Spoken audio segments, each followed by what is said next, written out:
Bu videoni tomchi ustalarga jo'natib qo'yasizlar. Ajoyib rohat ko'rsatamiz sizlarga. Mana shu usta tayyorlar, lisalar bor. Buni ko'ramiz dedim. Buni qanday olib chiqamiz sizlarga oson variantda ko'rsatamiz.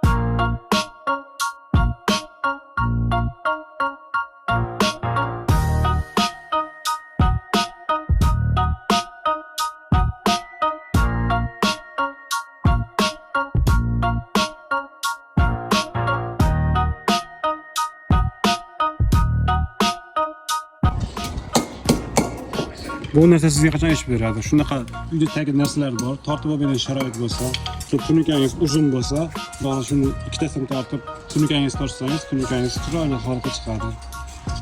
Videomiz manfaatli bo'lgan bo'lsa, like va podpiskaga bosib qo'yasizlar. Sog' bo'lasizlar.